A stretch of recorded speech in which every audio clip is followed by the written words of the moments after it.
பிடிச்சிருந்தா ரொம்ப இதே பேசுற மாதிரி இப்போ அது 2 பேரும் ஒன்னா வாழறாளாம் அப்படின்னு பேசியிருப்போம். இந்த நிலைமை அப்படியே இருக்கு. இப்ப எத்தனை தூரம் விவாகரத்து குறைச்சலா இருக்கோ அத்தனை தூரம் கூடி வாழறது குறைச்சலா இருந்திருக்கும். ஏன்னா இவனுக்கு இடம் மாறி போய் வாழ்வதற்கு தெரியாது, அது அவளுக்கு தான் தெரியும். தெரியாத காரணம் பொறுமை காரணம். இவனுக்கு பொறுமை கிடையாது, அவர்களுக்கு பொறுமை இருக்கு. மேலும் அரவணைத்து போகும் தன்மை, அன்பு காட்டும் தன்மை, இது பெண்களிடத்துல உண்டுங்கிறது ரொம்ப அழகான சரித்திரத்துல சொல்றாரு. அவர்களுக்கு தர்மம் தான் காப்பாற்றும். இப்ப இந்த நாட்டிலேயே கூட ஆபத்து வருதே, பெண்களுக்கு இருக்கிற கொடுமையெல்லாம் என்ன பண்ண போறோம் என்று கேட்டுட்டா ஒருத்தர் சொல்லலாம், தற்காப்பு பயிற்சி பண்ணிக்கோ. வாஸ்தவம், கத்துக்க வேண்டியதான், அதுவும் வேண்டியதான். இப்போ காவலாளிகள்லாம் ஒழுங்கா பாதுகாக்கணும், அதுவும் வேண்டியதான். கண்ட நேரத்துல போக வேண்டாம், பேசாம போக வேண்டிய நேரத்துல போயிட்டு போக வேண்டிய நேரத்துக்கு வருவோம், அதுவும் பாதுகாக்கப்பட வேண்டியதான். எல்லாத்த விட தர்மம் காத்தே தீரும். அந்த பெண் தர்மத்தின் வழி இருந்தால்னால் ஆபத்து வராது. வந்தாலும் அந்த சமயத்துல பகவான் வந்து ரட்சித்தே தீர்வார். அதில் ஸ்திரீகளுக்குன்னு இருக்கிற தர்மத்தை விட்டு கொடுக்கிறாமல் பொறுமை காக்க வேண்டும், பதட்டப்படுவது கூடாது. கண்டிப்பா தற்காப்புக்கரை தெரியணும், அதுவும் வேணும், புத்திசாலித்தனம் வேணும். ஆனா எல்லாத்துக்கும் மேலே தர்மத்தின் வழியில் தான் இது நடக்கிறதுங்கிற நம்பிக்கை கண்டிப்பா இருக்கணும். அப்படின்னா பகவான் விட்டுட மாட்டார். ஒரு திரௌபதி கூப்பிட்ட குரலுக்கு அதே சமயத்துல ஆபத்துல ரட்சிக்க வந்தாரோ இல்லையோ. இந்த ஸ்லோகம் எல்லாரும் சொல்லிட்டு இருக்கமே, தேய சதா சவித்ருமண்டல மத்தியவர்த்தி நாராயண சரசிஜாசன சன்னிவிஷ்டா கேயூரவான் மகரகுண்டலவான் கிரீட்டி ஹாரி ஹிரண்மய வபு திருத சங்க சக்கர துவாரகா நிலையாச்சுத கோவிந்த புண்டரீகாட்ச ரக்ஷமாம் சரணாகதாம்னு தான் திரௌபதி பிரார்த்தித்தா. உடனே கண்ணன் வந்தார், புடவை சுரந்தது இல்லையோ. எல்லாருக்கும் நல்லது நடக்கும். அதத்தான் தந்தை இப்ப பொண்ணுகள்கிட்ட சொல்லிட்டு, ஐகமத்தியம் உபாகம்ய குலஞ்சாவேக்ஷிதம் மம அலங்காரோகி நாரீணா க்ஷமாது புருஷஸ்யவா சொல்ற பாருங்க. நாரிகளுக்கு பெண்களுக்கு சிறந்த அலங்காரம் ஒட்டியானமா, வளையலா, காது தோடா, திருமங்கல்யமா, அட்டிகையா எல்லாம் இல்லை. இதெல்லாத்த விட க்ஷமா, பொறுமை. பொறுமைதான் மிகச்சிறந்த அலங்காரம். க்ஷமாது புருஷஸ்யவா துஷ்கரம் தச்சவை க்ஷாந்தம் திருதசேஷு விசேஷதா. தெய்வங்களுக்கு இருக்க வேண்டிய பொறுமையை விட பெண்களே உங்களிடத்துல பொறுமை அதிகமா இருந்திருக்கு. கவலைப்பட வேண்டாம், கண்டிப்பா அந்த தர்மம் காப்பாற்றும். க்ஷமாதானம், க்ஷமா சத்தியம், க்ஷமா யஜ்ஞாச்ச புத்திரிகாக மேல சொல்றா பாருங்க. தானம் பண்ணணுமே, பெண்களுக்கு தானம் இருக்கா? பெண்கள் யஜ்ஞம் பண்ணலாமா? பெண்கள் ஆராதனை பண்ணலாமா? பெண்கள் வேதம் சொல்லலாமா? அதுக்கு அவர் சொல்றார், இது இத்தனையும் க்ஷமாதான் பெண்களுக்கு மாற்று. பொறுமையோடு இருந்தால் அந்த பெண் தானம் கொடுத்தா போலே, பொறுமையோடு இருந்தால் அவள் வேதத்தின் பயனை பெற்றா போலே, பொறுமையோடு இருந்தால் அவர் யஜ்ஞமே பண்ணா போலே, பொறுமையோடு இருந்தால் அவள் ஆராதனம் பண்ணா போலே. அப்ப ஒரு பெண் பொறுமையை காத்தாள் என்னால் தனி சிறப்பு. மற்ற ஆண் என்னென்னென்னெல்லாம் பண்ணி சம்பாதிக்கணுமோ அது அத்தனையும் பொறுமையும் அன்பையும் காட்டியே பெண் சம்பாதித்து விடுகிறாள். க்ஷமா யசா, அவளுக்கு புகழே பொறுமைதான். க்ஷமா தர்மஹ, தர்மமே பொறுமைதான். க்ஷமாயாம் விஷ்டிதம் ஜெகத் ஏதஸ்மின்னேவ காலேது சூளி நாம மகாத்யுதி. அதே சமயத்தில் சூளி, இது ஒரு பக்க கதை. இந்த கதை நடந்துட்டு இருக்கு. இப்ப அவ வாத்த நோயால பாதிக்கப்பட்டுட்டான். 100 பேருக்கு கல்யாணம் பண்ண முடியல. சூளின்னு ஒரு மகரிஷி, அந்த மகரிஷி சோமதா என்னும் பெண்ணை கல்யாணம் பண்ணி கொண்டார். அவர்களுக்கு பிரம்மதத்தன் அப்படிங்கிற மகன் பிறந்தான். ரொம்ப தேஜஸ்வி, சிறந்த தபஸ்வி. அவனுக்கு தான் இந்த பெண்களை கொடுக்கணும்னு இவர் முடிவு பண்ணிட்டார். அவனுடைய தபஸுக்கு பெருமை என்னன்னால், கையால் ஒரு விஷயத்தை தொட்டால் அதுல இருக்கிற மொத்த ஆபத்தும் தீர்ந்து போடும். அவனுக்கு இருக்கிற பெருமை. இப்ப இதுல ஏதாவது கோளாறு இருக்கா, அவர் தொட்டா கோளாறெல்லாம் போயிடும். சரியா தந்தையார் தெரிஞ்சு வச்சுட்டார், நம்ம பெண்களை அவருக்கு தான் கல்யாணம் பண்ணி கொடுத்தாகணும். அவர் தொட்டால் மொத்த வாத நோய் போடும் இல்லையோ. அவளுக்கு வாத நோய் தான் இப்ப ஆபத்து அப்படின்னு நினைத்து பேசுறார். இப்பதான் பொன் பார்க்கும் படலாம் நடக்க போகுது. இந்த 100 பெண்களுக்கு அவரோட இப்ப பேசுறார். பாப்பாள யாரானும் வாத நோயாலே பெரும் ஆபத்துக்கு பீடிக்கப்பட்டிருக்கா. பிரம்மதத்தனிடத்துல அவர் தந்தையாரிடத்துல இவர் போய் பேசுறார். பெரிய ராஜா, ராஜா கண்டிப்பா சொத்து கொடுப்பார். அந்த பிள்ளை அதெல்லாத்தையும் பார்த்தானால் அவர் பிரம்மதத்தன் பெரிய ஞானி, இவர் கொடுக்க போற சொத்தை பத்தி எல்லாம் அவன் கவலைப்படவே போறது இல்லை. ஆனாலும் பெண்களை பார்க்கிறார். பார்த்தா ரூபமே நன்னால, பார்க்கவே முடியல. இந்த பெண்களால் என்ன நடந்தது என்றெல்லாம் சூழி விசாரித்தார். பிரம்மதத்தர் விசாரித்தார். தகப்பனார் மறைக்காம எல்லா உண்மையும் சொல்லிட்டார். அப்ப பிரம்மதத்தன் சொல்றான், இவர்கள் ரூபம் எப்படி இருக்குன்னு பாக்குறது எனக்கு முக்கியம் இல்லை, இவர்கள் உள்ளத்தில் தர்மம் இருந்ததுன்னு நான் பாக்குறேன். ஆனா பார்க்க அழகா இல்லையேன்னா மாறிடுவாளே. அது ஒண்ணும் கட்டமே இல்லையே. அழகு மேலோட்ட அழகா மாத்திடலாம். அப்ப பிரம்மதத்தன் சொல்றான், இதுவா நன்னா இல்லைங்கிறதுக்காக நான் இப்ப தொட்டு ஸ்பரிசம் பண்ண உடனே நன்னா போடும். ஆனா நன்னா இருக்கிற ஒரு பெண்ணுக்கு குணம் நன்னா இல்லைன்னா நான் தொட்டத்துக்காக மாறாதுன்னு அவர். உடம்பு நன்னா இல்ல, நான் இப்பவே மாத்திடுவேன், அது ரொம்ப நன்னா ஆக்கிவிடலாம். அந்த பெண்ணுக்கு குணம் இல்லைன்னு வச்சுங்க, நான் என்ன பண்ணாலும் வேப்பரை அடித்தாலும் மாறாது, அது அப்படியே தான் இருக்கும். அதனால நான் இதை பத்தி கவலைப்படல, குணவதியான்னு தான் நான் பார்க்கிறேன். இன்னைக்கு இப்ப கல்யாணத்துக்கு பார்க்க ஆரம்பிக்கிறோம். என்னென்ன கேட்கலாம்? குறைஞ்சபட்சம் 50,000 ரூபாய் சம்பளம் இருக்கணும். இருந்தா தான் ஜாதகத்தை எடுக்க போறோம். அது இன்னைக்கு என்னமோ தெரியல, 20,000 பிள்ளை சம்பாதிச்சா கல்யாணம் ஆகுமான சந்தேகம் தான். யாரும் பொண்ணை கொடுக்கறதா இல்லை. இப்போ முதல்லயே நட்சத்திரங்களை எழுதி வச்சுடுறோம். இந்த நட்சத்திரத்தில் இருந்தா பார்ப்போம், இந்த பாதம், இந்த வருஷம், இந்த மாசம், முடிஞ்ச தேதி சொல்லிடுறா பிள்ளை எந்த தேதியில பிறந்திருக்கணும். இப்ப இதை நான் சொல்லவே இல்லை, உங்களுக்குள்ளேயே ஒருவேளை நீங்க பேசிட்டு இருந்திருக்கலாம், பிள்ளைகளுக்கு பெண்கள் கிடைக்கிறது கஷ்டமா இருக்கு. இது ஒரு பேச்சு அப்படியே அடிபட்டுட்டே இருக்கு. இப்போ நிறைய பிள்ளைகள்லாம் இருக்கா சுவாமி, ஆனா என்னமோ தெரியல பெண்களே கிடைக்கல. இதுல 2 ஆபத்தா இருக்கலாம். ஒண்ணு, பெண் குழந்தை பிறப்பின் விகிதாச்சாரம் குறைந்து போயிருக்கலாம். அதுவும் ஒரு சாத்தியக்கூறு. அது எதனால நடக்கிறதுன்னு பாருங்க. மொத்தமாவே 3, 4 குழந்தைகள் இருந்ததே 2ன்னு குறைச்சிட்டோம் இல்லையோ. அப்ப அந்த 2க்குள்ள அந்த விகிதாச்சாரம் இன்னும் குறைஞ்சு போயிடாதா? 4 பேர் இருக்கிறச்சே விகிதாச்சாரம் இருந்தது. மேல அந்த நாள்ல சன்னியாசிகள் நிறைய ஆயிட்டு இருந்தா, பிரம்மச்சாரிகள் நிறைய இருந்தா. இப்ப யாரும் பிரம்மச்சாரி சன்னியாசிகள் இல்லவே இல்லை. யாரா இருந்தாலும் கிரகஸ்தன் தான். அப்ப ஒரு பக்கம் பெண்ணுக்கு தேவை அதிகமா இருக்கு, 2வது பக்கம் பல பெண்கள் இப்ப கல்யாணம் பண்ணிக்காத தனியா இருக்கேன்னு சொல்ல ஆரம்பிச்சிட்டா. அது அந்த நாள் இல்லையோ இல்லையோ. இப்ப எதெல்லாம் மாறிடுச்சுன்னு பாருங்க. மொத்தத்துல 4 குழந்தை இருந்தது 2 குழந்தை ஆயிடுச்சு. ஆண்கள் பிரம்மச்சாரிகளா இருந்தவா வேண்டாம் கல்யாணம் பண்ணிக்கிறேன்னுட்டா, பெண்கள் கல்யாணம் பண்ணிட்டே தீரணும்னு இருந்தவா பண்ணிக்காம இருக்கேன்னு ஆரம்பிச்சுட்டா. மொத்தத்துல விகிதாச்சாரம் குறைய ஆரம்பிச்சது.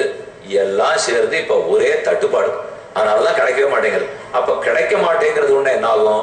ஒரு பெண் தனக்கு வேண்டிய எல்லா விதிகளையும் போட்டுக்கலாம். இப்போ ஏன்னா அப்ப நிறைய இருக்கவே ஆனா தேவையில்லைன்னு பண்ணிடுவா. இப்ப அதெல்லாம் இல்ல. கல்லூரியில படிக்கிறவாளே கூட 2, 3 நிறுவனத்திலே உனக்கு வேலை உண்டுன்னு கடுதாட்சி வச்சுன்னு தேர்ந்தெடுக்கிறாப்போ. படிச்சு முடிக்கச்சே 4வது வருஷமே வேலை கொடுத்துடுறாளோ இல்லையோ. இங்கேருந்து ஒண்ணு வாங்கி வச்சுக்கிறது 25,000 ரூபாய்க்கு, இங்கேருந்து ஒண்ணு வாங்கி வச்சுக்கிறது 30,000 ரூபாய்க்கு, இங்கேருந்து ஒண்ணு வாங்கிக்கிறது 35,000 ரூபாய்க்கு.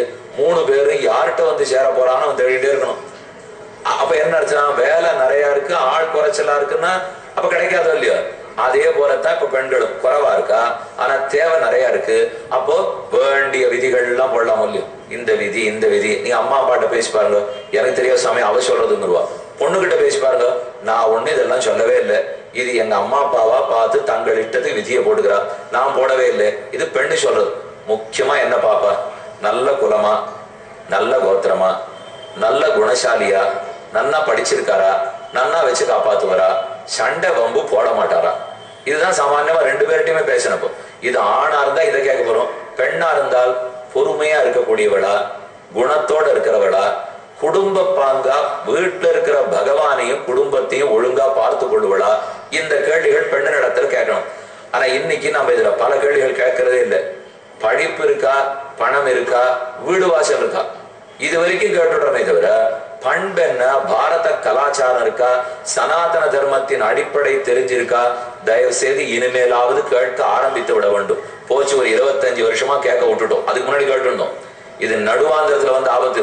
ஒரு 25-30 வருஷமா இந்த கேள்வி படுத்து ஒண்ணும் கவலைப்பட வேண்டாம், திரும்ப ஆரம்பிக்கலாம். அப்ப ஒரு தலைமுறை பட்ட கட்டம் அடுத்த தலைமுறை படணுங்கிற அவசியம் இல்லையே.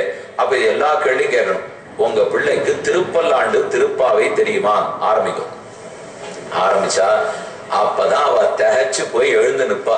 இது என்ன புது பெண் பார்க்கறதா இருக்கே, இந்த மாதிரி நாங்க எதிர்பார்த்தது இல்லை. இப்போ திருப்பல்லாண்டு இல்லையே, அவன் பொறியியல் வல்லுனாச்சே, திருப்பாவை வல்லுனா அதை சொல்லும். இப்போ பொறியியல் வல்லுனர்லாம் வேண்டாம், திருப்பாவை தெரியுமா, ஏதாவது ஒரு வேளையான ஆராதனை பண்றதுக்கு தெரியுமா, குளிக்கிறச்சே என்ன மந்திரம் சொல்லணும்னு தெரியுமா, சாப்பிடுறதுக்கு முன்னாடி என்ன பிரார்த்தனை பண்ணிட்டு சாப்பிடணும்னு தெரியுமா, போட்டா சாப்பிடணும்னு தெரியும். அது வரைக்கும் தெரியும் சாமி.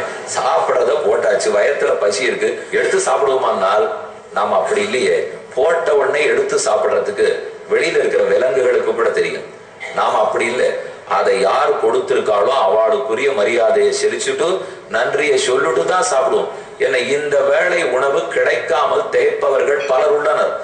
அப்படி இல்லாம எனக்கு அந்த வேளை உணவு கிடைச்சிருக்கு, அன்னம் பகுகுர்வீத, அன்னம்னா நிந்தியாது, அன்னம்னா பரிசக்ஷீத. நேர தைத்திரிய உபனிஷத் சொல்றது. நிறைய அன்னத்தை பெருக்கு, ஒருத்தரு கூட அன்னம் இல்லாத போகக்கூடாது. குடு குடு குடு. அன்னம் தான் பிராணிகளுக்கே ஆதாரம். அப்ப அன்னம் பகு, அன்னன்ன நிந்தியாது, அன்னத்தை நிந்திக்காதே. என்ன கணவன் மனைவி கோபமா இருந்தாலும் தட்ட வீசாதேங்கிறது. இப்போ அது சொல்ல வர்றது. இருக்கிற கோபத்தெல்லாம் சாப்பாட்டு மேல காட்டுவோம் பாருங்க, பண்ணவே பண்ணாதே, தெய்வத்துக்கே பிடிக்காதுங்கிறது. சாப்பிட உட்கார்ந்து சாப்பிடு. அதுக்குத்தான் சாப்பிடும் போது பேச்சை தவிர்க்கணுங்கிறா பெரியவர்கள். எதுக்காக சொல்லி வச்சிருக்காங்கன்னா, அது ஏதாவது ஒண்ணு பேச ஆரம்பிப்போம், பேச்சு தடிக்கும், பேச்சு வலுக்கும், சண்டை வரும். சண்டை கடைசியில அன்னத்துல போய் காட்டுவோம்.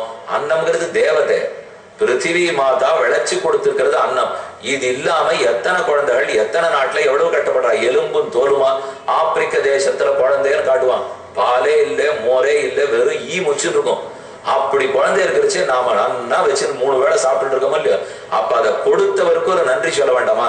அதுக்குத்தான் பிரம்மாண்டத்துல பிரார்த்திக்கணும். பிரம்மார்ப்பணம், பிரம்மஹவிஹி, இதுதான் பிரம்மத்தது, அவர் நம்ம கொடுத்திருக்கார், அவருக்கு சமர்ப்பிக்கிறேன் என்ன அவருக்கு சொல்லிட்டு அப்புறம் தானே சாப்பிட வேண்டும். இதெல்லாம் தான் நமக்கு அடிப்படை ஒழுக்கம் தேவை. இப்போ அப்ப சாப்பாடுன்னு சொன்னா இந்த ஒழுக்கமானு சொல்ல முடியும். அதை போல கேட்கணும். வாழ்க்கை வாழணும்னால் திருப்பாவையாவது தெரியணும், விளக்கேத்துறது கண்டிப்பா தெரியணும், ஏதோ ஒரு 2-3 ஸ்லோகமானு தெரியணும். அந்த சாயங்கால வேளை ஸ்லோகத்தை சொன்னா தானே இல்லறம் நன்னா இருக்கும். பகவானும் லக்ஷ்மியும் வீட்டுல இருக்கணும், இருந்தா தான் நன்னா இருக்கும். வெறுமை எல்லா இடத்துலயும் கட்டில் கட்டி வச்சோ பெரிய பெரிய பீரோ மாட்டி வச்சதுனாலயோ வீடு நன்னா இருக்க போறது இல்லை.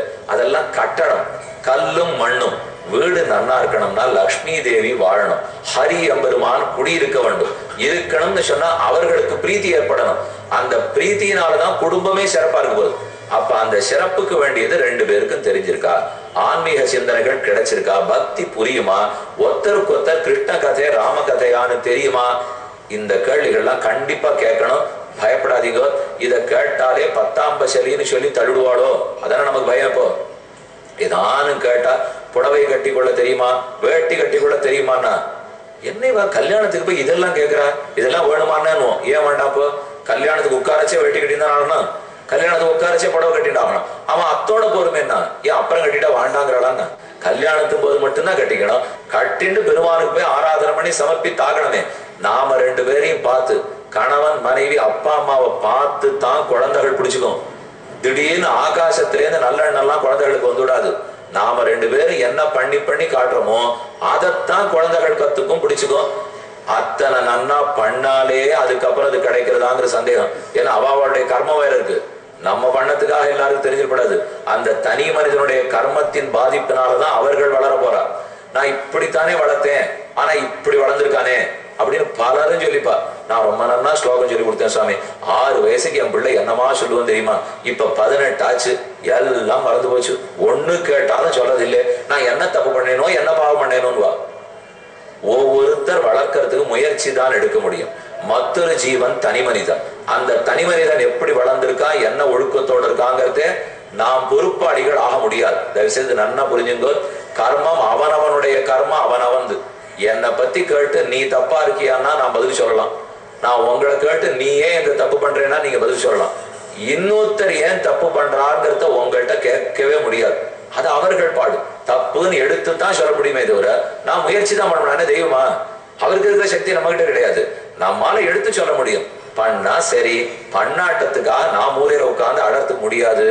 என் ஆன்மீக முன்னேற்றம் இருக்கான்னு பார்க்க முடியும். யாரா இருந்தாலும் அவ்வளவுதான். என்னவா இருந்தாலும் உப்பும் தண்ணியும் பட்டோம்னா எந்த துக்கமும் போகுங்கிறாரோ இல்லையோ. தாயும் பிள்ளையுமா இருந்தாலும் வாயும் வயிறும் வேறுதான்கிறோம்.